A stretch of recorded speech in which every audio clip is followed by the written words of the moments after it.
Saudações aos grandes irmãos e pessoas interessadas pela grande busca. Em nosso último áudio, falamos sobre os 7 princípios herméticos. Gostaria de falar um pouco mais sobre eles, e também citar sobre o caminho que nos leva neste livro.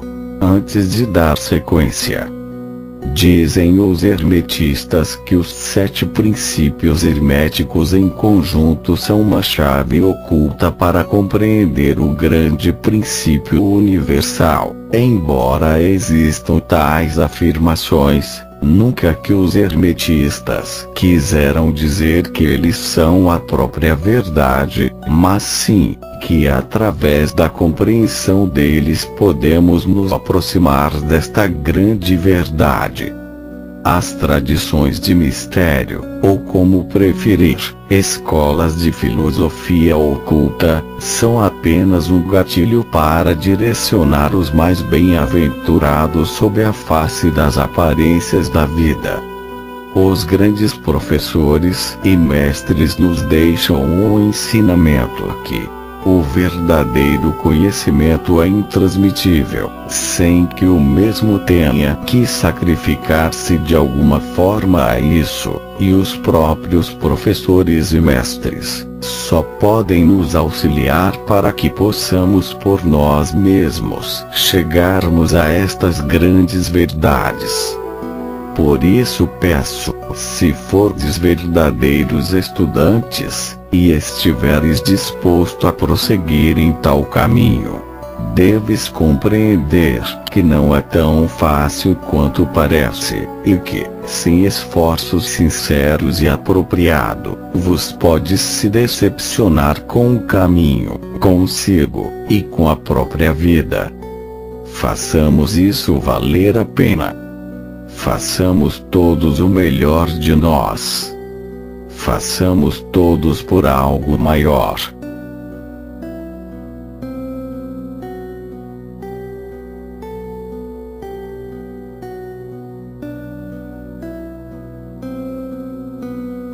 Segue-se agora a terceira parte. Capítulo 3. A transmutação mental.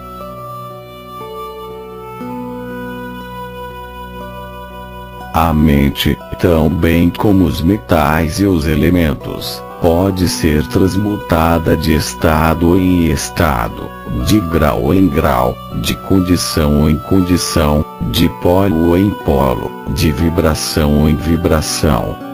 A verdadeira transmutação hermética é uma arte mental. O Kybalion. Como dissemos, os hermetistas eram os antigos alquimistas, astrólogos e psicologistas, tendo sido Hermes o fundador destas escolas de pensamento. Da astrologia nasceu a moderna astronomia. Da alquimia nasceu a moderna química. Da psicologia mística nasceu a moderna psicologia das escolas. Mas não se pode supor que os antigos ignoravam aquilo que as escolas modernas pretendem ser sua propriedade exclusiva e especial.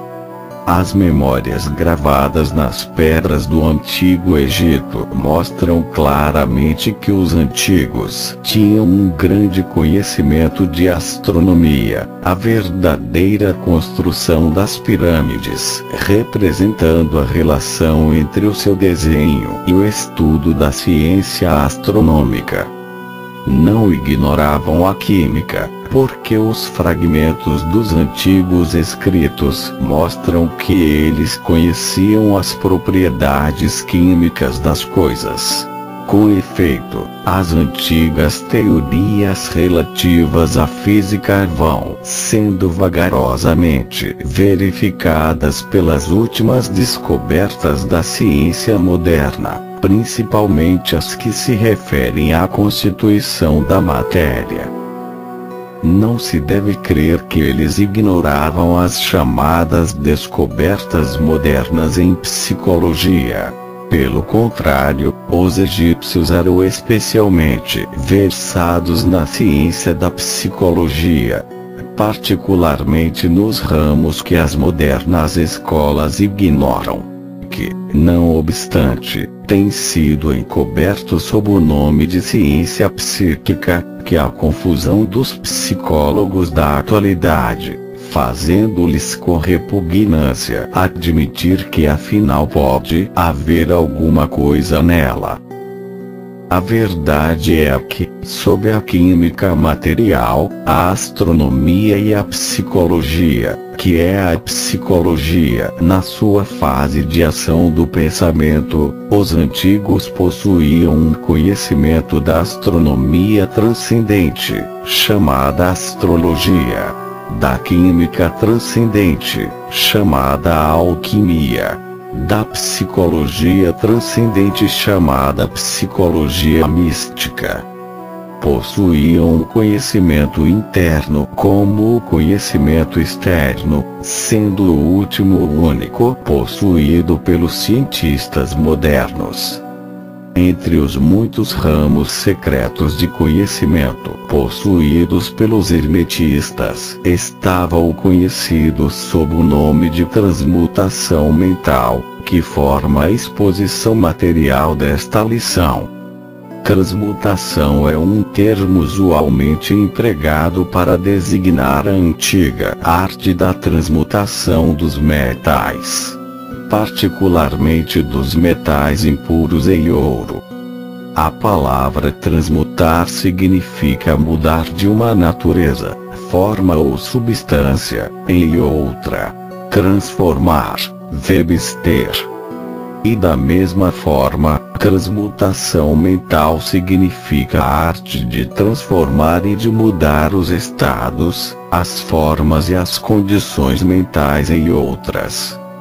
Assim podeis ver que a transmutação mental é a arte da química mental ou, se quiserdes, uma forma da psicologia mística prática. Porém estas significações estão muito longe de serem o que exteriormente parecem. A transmutação, alquimia, ou química, no plano mental é certamente muito importante nos seus efeitos, e se a arte cessou agora, assim mesmo não pode deixar de ser um dos mais importantes ramos de estudos conhecidos pelos homens. Mas isto é simplesmente o princípio. Vejamos a razão. O primeiro dos 7 princípios herméticos é o princípio de metalismo. O seu axioma é: o todo é mente. O universo é mental, que significa que a realidade objetiva do universo é mente. E o mesmo universo é mental, isto é, existente na mente do todo. Estudaremos este princípio nas seguintes lições, mas deixai-nos examinar o efeito do princípio, se for considerado como verdade. Se o universo é mental na sua natureza, a transmutação mental pode ser considerada como a arte de mudar as condições do universo, nas divisões de matéria, força e mente. Assim compreendereis que a transmutação mental é realmente a magia de que os antigos escritores muito trataram nas suas obras místicas, e de que dão muito poucas instruções práticas. Se tudo é mental, então a arte que ensina a transmutar as condições mentais pode tornar o mestre diretor das condições materiais tão bem como das condições chamadas ordinariamente mentais. De fato, nenhum alquimista que não esteja adiantado na alquimia mental pode obter o grau necessário de poder para dominar as grosseiras condições físicas e os elementos da natureza, a produção ou cessação das tempestades e dos terremotos, assim como de outros grandes fenômenos físicos. Que tais homens tenham existido e existam ainda hoje, é matéria da maior certeza para todos os ocultistas adiantados de todas as escolas. Que existem mestres e que eles têm estes poderes, os melhores instrutores asseguram-no aos seus discípulos, tendo experiências que os justificam nestas opiniões e declarações.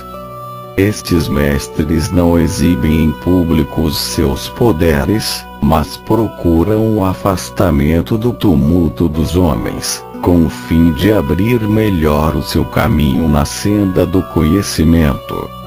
Mencionamos aqui a sua existência simplesmente com o fim de chamar a vossa atenção para o fato de que o seu poder é inteiramente mental, e de que eles operam conforme as linhas da mais elevada transmutação mental, e em conformidade com o princípio hermético de mentalismo. O universo é mental. O Kybalion. Porém os discípulos e os hermetistas de grau inferior aos mestres, os iniciados em instrutores, podem facilmente operar pelo plano mental ao praticar a transmutação mental. Com efeito, tudo que chamamos fenômenos psíquicos, influência mental, ciência mental, fenômenos de novo pensamento, etc., se realiza conforme a mesma linha geral, porque nisto está mais um princípio oculto, do que a matéria cujo nome é dado ao fenômeno. O discípulo que é praticante da transmutação mental opera no plano mental, transmutando as condições mentais, os estados, etc. em outros, de acordo com diversas fórmulas mais ou menos eficazes. Os diversos tratamentos, as afirmações e negações, etc., das escolas da ciência mental são antes fórmulas frequentemente muito imperfeitas e não científicas, da arte hermética. A maioria dos praticantes modernos são muito ignorantes em comparação com os antigos mestres, pois eles carecem do conhecimento fundamental sobre que é baseada a operação. Não somente os próprios estados mentais podem ser mudados ou transmutados pelos métodos herméticos, mas também os estados mentais dos outros podem ser, e mesmo são constantemente transmutados na mesma direção, quase sempre inconscientemente, mas às vezes conscientemente, por uma pessoa que conheça as leis e os princípios, nos casos em que a pessoa influenciada não esteja informada dos princípios da proteção própria.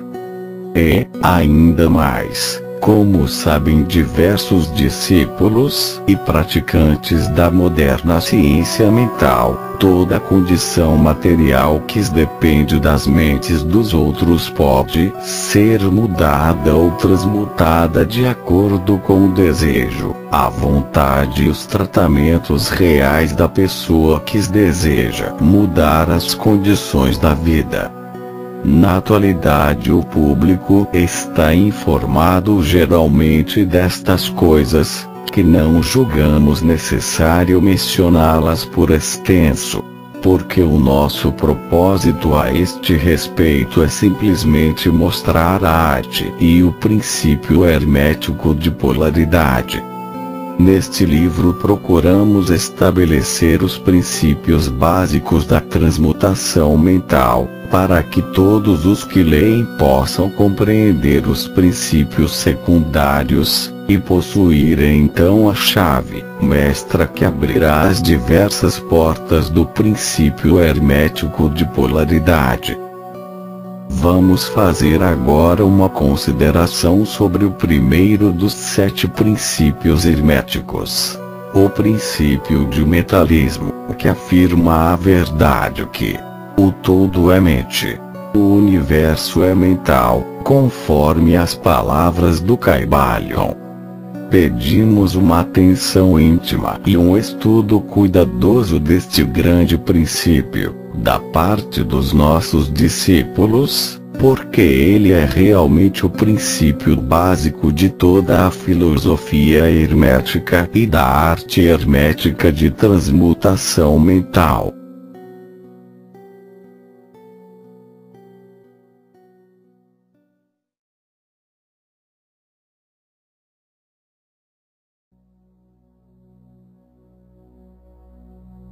Capítulo 4. O todo. Sob as aparências do universo, do tempo e do espaço e da mobilidade, está sempre encoberta a realidade substancial, a verdade fundamental. O Kybalion. A substância é aquilo que se oculta debaixo de todas as manifestações exteriores. A essência, a realidade essencial, a coisa em si mesma, etc. Substancial é aquilo que existe atualmente, que é elemento essencial, que é real, etc. A realidade é o estado real, verdadeiro, permanente, duradouro, atual de um ente. Debaixo e dentro de todas as aparências ou manifestações exteriores, sempre houve uma realidade substancial. Esta é a lei. O homem, considerando o universo, de que é simplesmente uma partícula, observa que tudo se transforma em matéria, em forças e em estados mentais. Ele conhece que nada é real, mas que, pelo contrário, tudo é móvel e condicional. Nada está parado. Tudo nasce, cresce e morre. No momento em que uma coisa chega a seu auge, logo começa a declinar. A lei do ritmo está em constante ação. Não há realidade, qualidade duradoura, fixidez ou substancialidade em qualquer coisa que seja. Nada é permanente, tudo se transforma. O homem que observa as leis do universo vê que todas as coisas evoluem de outras coisas, e resolvem-se em outras. Vê uma constante ação e reação, um fluxo e refluxo, uma criação e destruição, o nascimento, o crescimento e a morte. Nada é permanente, tudo se transforma. Se esse homem for um pensador ativo, ele realizará todas essas coisas mudáveis, que serão, contudo, aparências ou manifestações exteriores da mesma força oculta, da mesma realidade substancial. Todos os pensadores de todos os países e todas as épocas compreenderam a necessidade de ser admitida a existência desta realidade substancial. Todas as filosofias dignas deste nome acham-se baseadas nesta opinião. Os homens deram a esta realidade substancial muitas denominações. Muitos designaram-na sob o termo divindade, sob diversos títulos. Outros chamaram-na eterna e infinita energia. Outros ainda deram-lhe simplesmente o nome de matéria. Mas todos reconheceram a sua existência. Isto é evidente por si mesmo, não é necessário argumentos. Nestas lições seguiremos o exemplo de muitos grandes pensadores antigos e modernos, os mestres hermetistas, e designaremos esta força oculta, esta realidade substancial sob o nome de todo, o termo que consideramos como o mais compreensível dos diversos termos empregados pelo homem para designar aquele que excede todos os nomes e todos os termos. Aceitamos e ensinamos as ideias dos grandes pensadores herméticos de todos os tempos, assim como as destas almas iluminadas, que galgaram elevados planos de existência, e que afirmam a natureza íntima do todo ser incognoscível. Isto é assim que ninguém pode compreender pelo próprio todo por a natureza e a existência íntima dele. Os hermetistas pensavam e ensinam que o todo, em si mesmo, é e será sempre incognoscível. Eles consideram todas as teorias, conjecturas e especulações dos teólogos e metafísicos a respeito da natureza íntima do todo, como esforços infantis das mentes finitas para compreender o segredo do infinito. Tais esforços sempre desviaram e desviarão da verdadeira natureza do seu fim. Uma pessoa que prossegue em tais investigações vai, de circuito em circuito no labirinto do pensamento, prejudicar o seu são raciocínio, a sua ação e a sua conduta, até ficar totalmente inutilizada para o trabalho da vida. É como o esquilo, que furiosamente corre dentro da redondeza da sua gaiola, caminhando sempre sem nunca chegar em parte alguma, e parando só quando se assusta. É enfim um prisioneiro.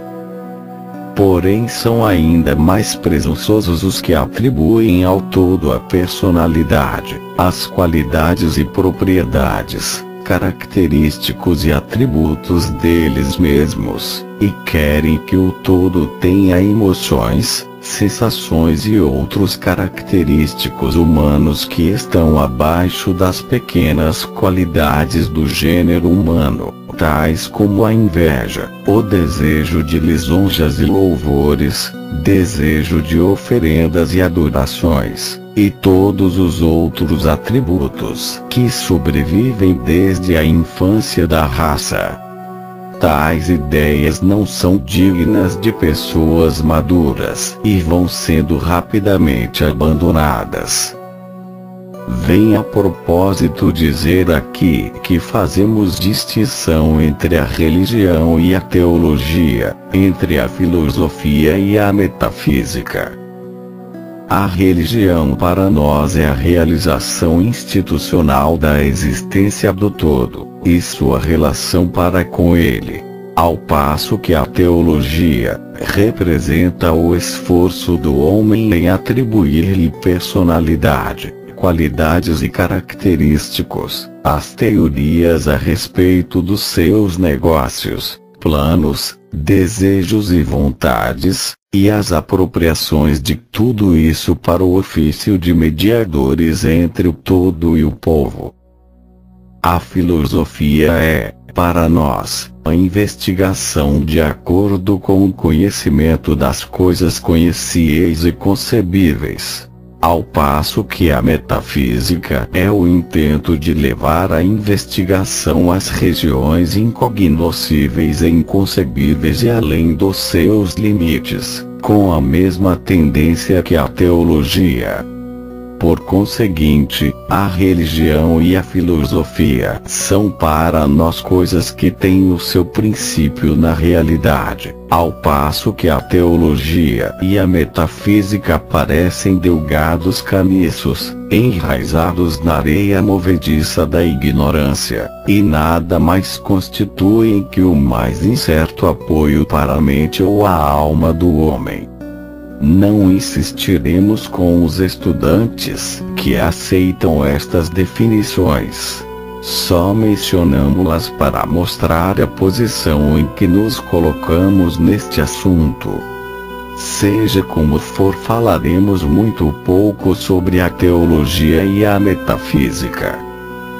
Mas, conquanto a natureza essencial do todo seja incognoscível, existem certas verdades conexas com a sua existência que a mente humana foi obrigada a aceitar.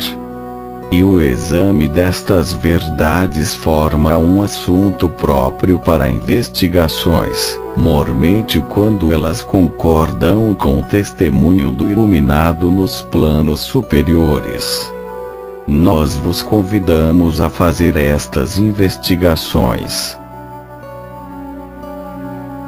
Aquele que é a verdade fundamental, a realidade substancial, está fora de uma verdadeira denominação, mas o sábio chama-o o todo.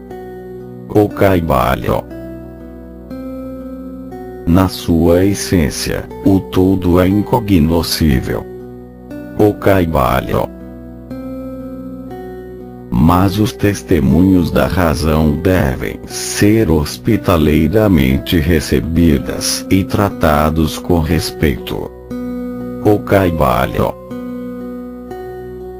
A razão humana, cujos testemunhos devemos aceitar ao raciocinar sobre alguma coisa, nos diz o seguinte a respeito do todo, mas sem pretender levantar o véu do incognoscível. 1. O todo é tudo o que é real. Nada pode existir fora do todo, porque do contrário o todo não seria mais o todo. 2. O todo é infinito, porque não há quem defina, restrinja e limite o todo. É infinito no tempo, ou eterno. Existiu sempre, sem cessar. Porque nada há que o pudesse criar, e se ele não tivesse existido, não podia existir agora. Existirá perpetuamente, porque não há quem o destrua, e ele não pode deixar de existir, porque aquilo que é alguma coisa não pode ficar sendo nada. É infinito no espaço. Está em toda parte, porque não há lugar fora do todo. É contínuo no espaço sem cessação, separação ou interrupção, porque nada há que separe, divida ou interrompa a sua continuidade, e nada há para encher lacunas. É infinito ou absoluto em poder, porque não há nada para limitá-lo, restringi-lo ou acondicioná-lo. Não está sujeito a nenhum outro poder, porque não há outro poder. 3. O todo é imutável, ou não está sujeito a ser mudado na sua natureza real. Nada há que possa operar mudanças nele, nada há em que possa ser mudado nem nada que tenha sido mudado. Não pode ser aumentado nem diminuído, nem ficar maior ou menor, seja qual for o motivo. Ele sempre foi e sempre será tal como é agora. O todo. Nada houve, nada há e nada haverá em que ele possa ser mudado. Todo sendo infinito, absoluto, eterno e imutável, segue-se que tudo que é finito, passageiro, condicional e imutável não é o todo. E como não há nada real fora do todo, todas as coisas finitas não são reais. Não deveis ficar admirados e espantados das nossas palavras. Não queremos levar-vos à ciência cristã fundada sobre a parte inferior da filosofia hermética. Há uma reconciliação para o aparente estado contraditório atual do assunto. Tende paciência, que nós trataremos deste assunto em seu tempo. Vemos ao redor de nós que aquilo que se chama matéria constitui o princípio de todas as formas. É o todo simplesmente matéria? Absolutamente não. A matéria não pode manifestar a vida ou a mente, e como a vida e a mente são manifestadas no universo, porque nada é superior à sua própria origem, nada se manifesta como efeito que não esteja na causa, nada evolui como consequente, que não tenha evoluído como antecedente. Quando a ciência moderna nos diz que não há realmente outra coisa senão matéria, devemos saber que aquilo que ela chama matéria é simplesmente uma energia ou força interrompida, isto é, uma energia ou força com poucos graus de vibração. Disse um recente escritor, a matéria obscureceu-se no mistério. Mesmo a ciência materialista já abandonou a teoria da matéria e agora se apoia sobre a base da energia. Então o todo é simplesmente energia ou força? Não é energia ou força como os materialistas empregam estes termos, porque a energia e força deles são coisas cegas e mecânicas, privadas de vida ou de mente.